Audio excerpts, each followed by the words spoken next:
देखिए आज हमें जो डिस्कस करना है बहुत इंपॉर्टेंट टॉपिक है। क्या पढ़ना है आज हमें? प्रोसेस कॉस्टिंग के बारे में डिस्कस करना है। देखिए प्रोसेस कॉस्टिंग में आपको नाम से पता चल रहा है, यहाँ पर एक प्रोसेस बात होती है। प्रोसेस लाइक जिसमें कई सारे प्रोसेस हैं, हमें वहाँ से गुजरना पड़ेगा। जैसे सपोज प्रोसेस 1, उसके बाद क्या आने वाला है प्रोसेस 2, फिर प्रोसेस 3, फिर ऐसे प्रोसेस 4, फिर बाद में जाकर कंप्लीट होगा। तो ये प्रोसेस की ज़रूरत क्यों पड़ी आपको, वो हम पहले वो समझ लेते हैं बेसिकली क्या है। देखिए आपने क्या देखा, बड़ी जब कंपनी होती है, बड़ा काम होता है ना, तो हम वहाँ पर काम एक साथ नहीं करते हैं, कई प्रोसेस में करते हैं। जैसे आपको एग्जांपल देखो, जींस बनाने वाली एक फैक्ट्री है, ठीक है। जींस बनाने वाली कंपनी, उसने क्या किया, अपने काम को बांट दिया। देखो ये नहीं कि एक ही व्यक्ति जींस काट भी रहा है, वो इसमें सिलाई भी कर रहा है, बटन भी लगा रहा है, टैग भी लगा रहा है और सारा प्रेस व्रेस भी कर रहा है, वो कंप्लीट करता है। ऐसा नहीं है, उसमें कई सारे प्रोसेस होते हैं। काम बांटा गया है, भैया तेरा काम कटिंग है तो तू कटिंग ही करेगा, ठीक है। आपका काम सिलाई है तो तुम सिलाई ही करोगे। आपका काम बटन लगाना तो केवल बटन ही लगाओगे, जिप लगाओगे। आपका काम टैग लगाना तो टैग लगाओगे। एक का काम प्रेस करना है तो प्रेस करेगा। सबका काम अलग अलग है और काम बांटा गया है। जींस, जैसे मान लो जींस बनाने की बात करते हैं, कंपनी ने एक ना पहले क्या होगा, पहले जींस काटना पड़ेगा, कॉमन सी बात है। एक बंदे ने क्या किया भाई, जींस को कटिंग कर दिया, पीस में बांट दिया।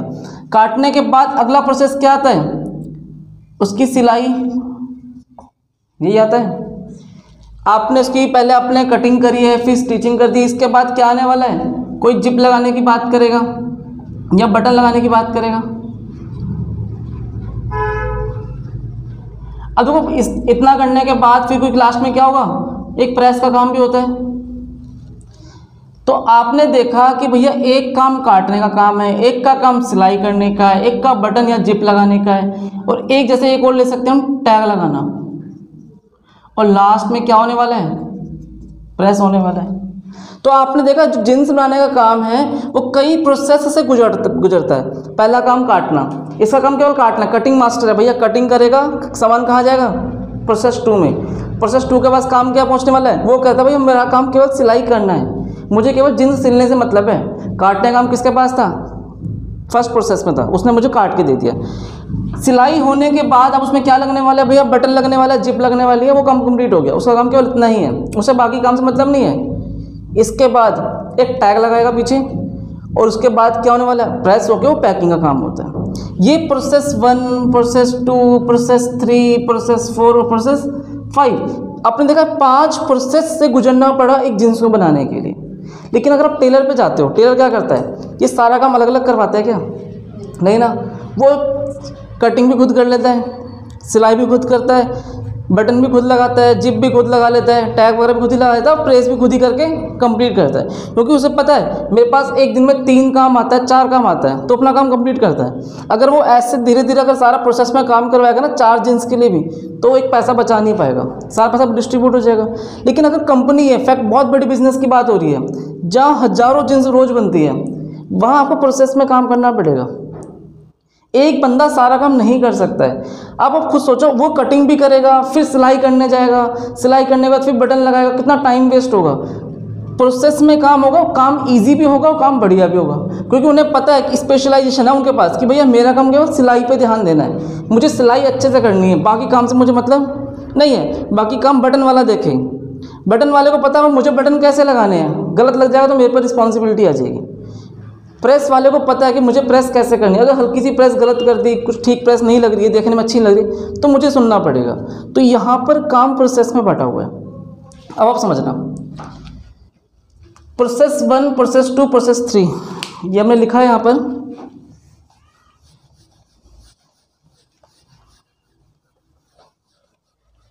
देखिए प्रोसेस 1 के लिए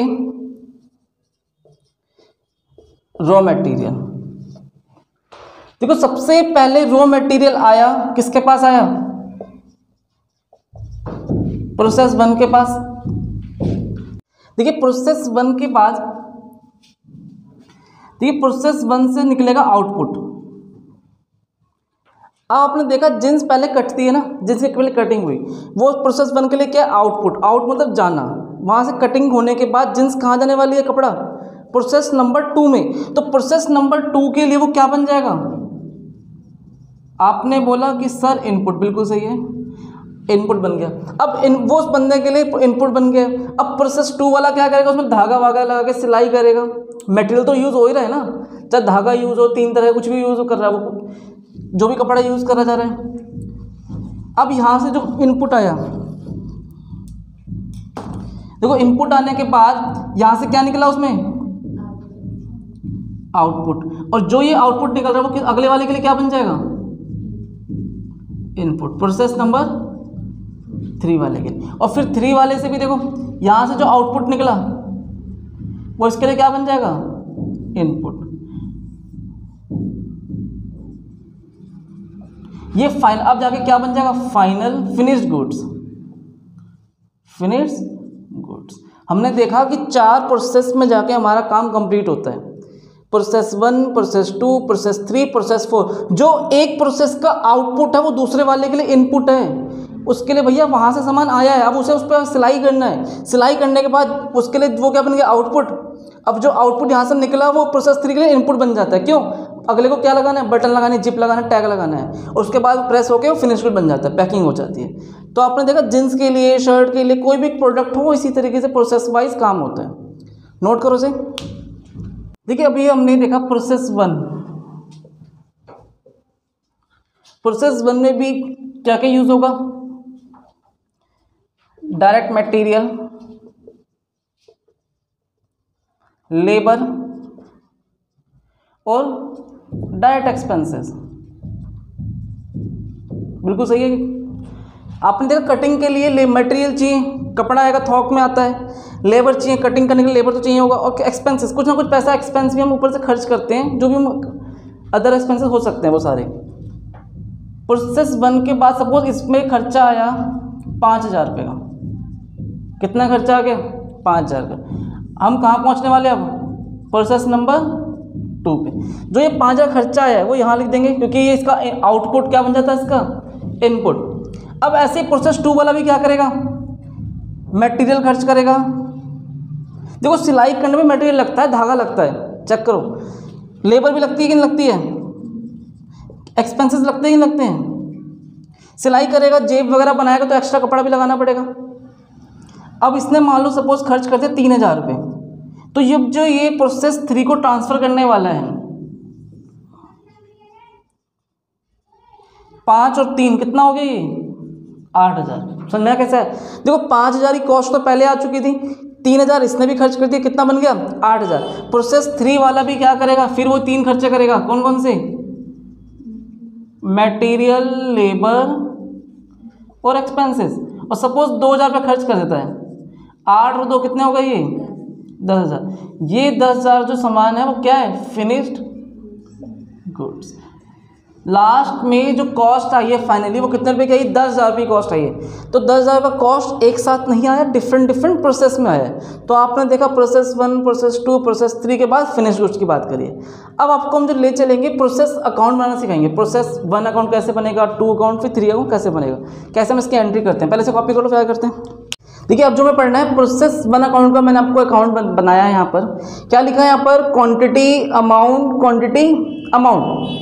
पर्टिकुलर क्वांटिटी अमाउंट में आपने लिख रखा है। अब देखिए सबसे पहले हम प्रोसेस 1 की बात करने वाले हैं। सबसे पहले क्या आएगा?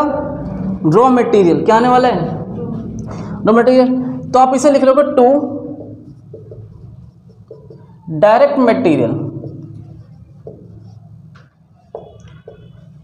समझ में आया? देखो क्वांटिटी भी आएगा और यहाँ पर अमाउंट भी आएगा।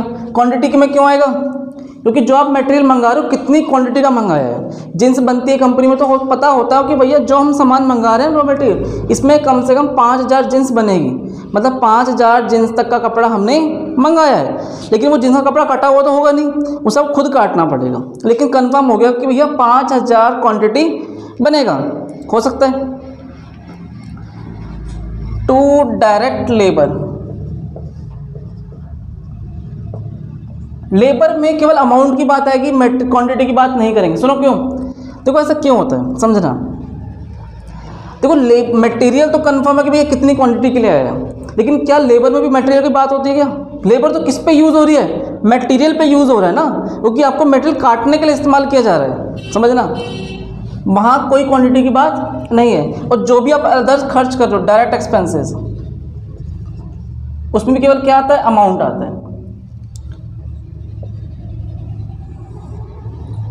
अब एक बात बताइए, आपने कहा कि सर 5000 जीन्स बनेगी, कितनी जीन्स बनेगी, 5000, लेकिन क्या 5000 जीन्स कंफर्म बनी जाएगी क्या? आप इतना कपड़ा लेके आए हो, 5000 जीन्स तक का कपड़ा लेके आए हो, तो करीब करीब मान के चलो 4800 ही जीन्स बन पाएगी। 200 जीन्स का कपड़ा तो वेस्ट हो जाएगा। होता कि नहीं होता है? आप टेलर के पास जाते हो, आपने उसे नाप दिया, सर 5 मीटर कपड़ा है, तो क्या 5 मीटर के हिसाब से वो कपड़े सिलता है क्या करेगा? उसमें से कुछ ना कुछ वेस्ट भी निकलेगा, निकलता है ना। तो कपड़ा उसने बनाया मुश्किल 4.5 मीटर कपड़े का, लेकिन आधा मीटर कपड़ा उसके लिए वेस्ट हो गया। कटिंग करते समय, सिलाई करते समय कुछ ना कुछ वेस्ट हो ही जाता है। तो जो हम मान के चलते हैं कि 5000 जीन्स बनेगी, लेकिन उसमें से करीब करीब पता है कि भैया 100 जीन्स का, 200 जीन्स का नुकसान तो होना ही होना है कटिंग करते समय, उसे क्या बोलेंगे, बाय नॉर्मल वेस्ट या लॉस।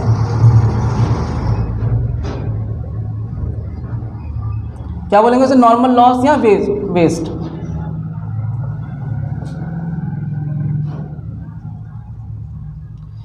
देखो नॉर्मल लॉस में कितनी क्वांटिटी वेस्ट हुई है वो लिखा जाएगा। अब एक बात बताओ, आप आप जो कपड़ा खरीद के लाए हो, सपोज मैं मान लूँ 10 रुपये के हिसाब से खरीद के लाए हो, लेकिन जो आपका मटेरियल वेस्ट हो गया है, नॉर्मल वेस्ट हो गया है, क्या वो 10 के हिसाब से बिकेगा क्या? नहीं ना। कतरन कितने हिसाब से बिकता है? आप देखते हो ना, घर के आसपास जो कतरन वगैरह बेचते रहती है, छोटी छोटी फैक्ट्री खुली, वो क्या करती है, कतरन बेचती है। तो वो तो है नहीं भैया, जींस का कपड़ा 10 रुपये आया था तो कतरन भी 10 रुपये बिकेगा, ऐसा नहीं है। ये कतरन कितने बिकेगा, 2 रुपये, 1 रुपये 50 पैसे, इसकी वैल्यू काफ़ी कम हो जाती है। तो जितने में ये बिकता है, सपोज मैंने मान लिया कि 1 रुपये से बिकता है, वो अमाउंट यहाँ आ जाएगा। इसे क्या बोलेंगे, बाय नॉर्मल लॉस। कितनी क्वांटिटी में से कितना आपको नॉर्मली लॉस होना ही होना है, समझ में। सब्जी वाला 1000 किलो सब्जी लेके आता है, क्या 1000 किलो सब्जी बेच देता है क्या? उसे पता है कि 1000 किलो है तो लाना, ले जाना, बाजार में रखना, कुछ ना कुछ पता है मुझे 50 किलो मटेरियल इसमें से ख़राब हो ही जाएगा, नॉर्मली है। इतने टमाटर तो मेरे वेस्ट होने ही होने, वो नॉर्मली होता है। यहाँ पर हम लिखेंगे बाय एबनॉर्मल लॉस। अभी इसके बारे में बात करने वाले हैं। एबनॉर्मल लॉस क्या है? देखो सपोज आपके पास 5000 जीन्स का कपड़ा था, ठीक है, और उसमें से आपको पता चल गया कि भैया नॉर्मली 200 जीन्स का कपड़ा खराब होगा ही होगा, तब भी मैक्सिमम कितनी जीन्स बननी चाहिए, माइनस कर लो, 4800 जीन्स बननी चाहिए थी, हाँ या ना। लेकिन 4800 ना बनने की वजह से आपने देखा कि भैया जीन्स बनती है 4700। कितनी जीन्स बन रही है, 4700 बनती है।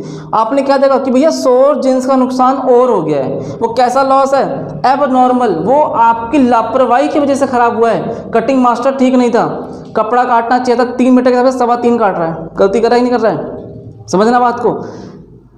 कटिंग मास्टर ने क्या किया, कटिंग करते समय ध्यान, अगर कटिंग मास्टर हर जींस पे थोड़ा थोड़ा कपड़ा एक्स्ट्रा काटता रहेगा, वेस्ट करता रहेगा, फालतू में कटिंग करेगा, तो क्या होगा, कहीं ना कहीं जींस से कम बनेगी, और जो हमारे लिए क्या कहलाएगा, एब नॉर्मल लॉस, क्योंकि ये नॉर्मल होने वाला नहीं था, ये आपकी बेवकूफ़ी की वजह से हुआ है, समझ। तो इसकी जो कॉस्ट आने वाली है वो भी हम डिस्कस करेंगे, इसलिए मैं अभी थोड़ा सा ब्लैंक क्वेश्चन मार्क का साइन दे देता हूँ, समझ में। इसके बाद, और अगर जींस बननी चाहिए थी 4800 सपोज, और बन जाए 4850, 50 जींस का क्या हो गया, फायदा हो गया ना। क्या बोला जाएगा इसे, टू एब नॉर्मल गेन। अब इसके आगे मैं क्वेश्चन मार्क लगा रहा हूं क्योंकि डिस्कस किया जाएगा इसे। यहां पे क्या लिखते हैं, बाय प्रोसेस टू अकाउंट, हम इसे ट्रांसफर कर देंगे कहां पर, प्रोसेस टू अकाउंट में। कॉपी करो फटाफट से। देखिए प्रोसेस 2 की तरफ चलते हैं, प्रोसेस 1 समझ में आया। प्रोसेस 2 में देखो क्या कहता है, सबसे पहले देखो प्रोसेस 1 में आपने देखा था, यहाँ पर मैंने क्या लिखा था, बाय प्रोसेस 2 ट्रांसफर। अब प्रोसेस 1 से वो अमाउंट यहाँ ट्रांसफर हो जाएगा, तो क्या लिखेंगे यहाँ पर, टू प्रोसेस 1 अकाउंट। ये ट्रांसफर हो क्या आया है, कोई डाउट यहाँ तक, ये सेम कॉपी पेस्ट हो गया यहाँ तक। फिर हमने क्या लगाया, लेबर लगाया हमने क्या लगाया, एक्सपेंसेस भी लगाया, समझ में। और इस पर आप मटेरियल भी लिख सकते हो, टू डायरेक्ट मटेरियल, कुछ एक्स्ट्रा खर्चे लाइक जो भी हम खर्च कर सकते हैं ऊपर ही, ठीक है ना, सपोज धागा वगैरह जो हम खर्च करने वाले हैं वो हमारा यहाँ आ जाएगा, उसकी कॉस्ट आ जाएगी। अब आपने देखा, और देखो जिस तरह प्रोसेस 1 में वेस्ट होता है तो क्या प्रोसेस 2 में वेस्ट नहीं हो सकता है? हो सकता है ना। पहले काम क्या था भाई, जींस काटना है, काटने का काम हो गया। जींस काटने वाले ने बता दिया भैया आपको 5000 में से चलो 200 जींस में ही भी गलत कट भी गए, हटा भी दो, 4800 जींस बननी चाहिए थी, लेकिन कटिंग सिलाई। अब जो अगला आया प्रोसेस सिलाई मास्टर, सिलाई मास्टर ने क्या किया, 4800 की जगह हो सकता है उसे पता है कि भैया 2-4 जींस कम बनेगी, नॉर्मली है। हम सिलाई करते समय कुछ सिलाई ज़्यादा हो गया, कुछ कम हो गया, कहीं वेस्ट हो जाता है, तो कुछ ना कुछ वेस्ट निकल ही जाता है। तो यहाँ पे भी क्या होने वाला है, नॉर्मल लॉस। जो नॉर्मल है प्रोसेस 2 में भी कुछ ना कुछ खराब होगा ही होगा। तो जिस तरह हमने नॉर्मल लॉस की बात पहले करी थी वही बात यहाँ भी करने वाली, और इसी तरीके से क्या पढ़ने वाले हैं हम, एब नॉर्मल लॉस। देखो एब नॉर्मल लॉस का मतलब क्या है, हमें पता है कि जींस कितनी बननी चाहिए सिलाई करने के बाद, लेकिन अगर उसमें से भी 50-100 जींस कम बन जाए तो क्या कहलाएगा, एब नॉर्मल लॉस। समझ में आया क्यों? और अगर जींस फालतू बन जाए तो क्या बोलेंगे उसे, एब नॉर्मल गेन। और लास्ट में क्या आ जाता है, by process 3 account transfer to. और जो ये अमाउंट आने वाला है कहाँ ट्रांसफर कर देंगे, प्रोसेस 3 में ट्रांसफर कर देंगे, और फिर प्रोसेस 3 भी कंटिन्यू। अब आपको 2 बातें समझानी बहुत ज़रूरी है कि भैया मैंने यहाँ क्वेश्चन मार्क लगाया था, इसकी जगह वैल्यू कैसे फाइंड करेंगे, ये वाली वैल्यू कैसे फाइंड करेंगे, ये बहुत ज़्यादा ज़रूरी है। तो इसे जानने के लिए क्या करते हैं अभी हम डिस्कस करेंगे, पहले से कॉपी कर लो फटाफट, ठीक है। देखिए अब हम फाइंड कैसे करेंगे, एब नॉर्मल लॉस हो चाहे एब नॉर्मल गेन हो, या आपका क्वांटिटी हो, या आपका आउटपुट हो, आउटपुट क्वांटिटी। देखो चाहे एबनॉर्मल लॉस की कॉस्ट जाननी हो, गेन की कॉस्ट जाननी हो, चाहे आपको आउटपुट क्वांटिटी की कॉस्ट जाननी हो, सबके लिए एक ही लॉजिक लगने वाला है। देखो समझना कैसे, इसी की बात कर लेते हैं। टोटल कॉस्ट, कितना खर्चा आपके ऊपर आया, समझ में क्या लिखा, टोटल कॉस्ट माइनस, ये माइनस क्यों लगाया, अब देखो मैंने आपको बताया था कि जो ये नॉर्मल लॉस हो जाता है, नॉर्मली जो आपका ख़राब होना है चीज़ें, उससे आप बेचते भी तो हो। टमाटर जो सड़ जाते हैं, जो थोड़े से ख़राब हो जाते हैं, क्या वो बिकते नहीं है, क्या बिक जाते हैं ना। अगर उसे पता है टमाटर वाले को, अगर सही टमाटर बिकता है 50 रुपये किलो, तो ये वाला टमाटर बिकेगा 15 रुपये किलो, 20 रुपये किलो, लेकिन बिक जाएगा। ऐसे ही फैक्ट्री में भी होता है, जो उसे पता है हमने सामान वैसा खरीदा हो 50 का 20 का, लेकिन जो ख़राब हो गया नॉर्मल वेस्टेज है, वो ज़्यादा पैसा ना दे के जाए, लेकिन 2-4 रुपये दे के जाएगा ही जाएगा। तो माइनस में क्या लिखा जाता है, रिकवरी ऑफ नॉर्मल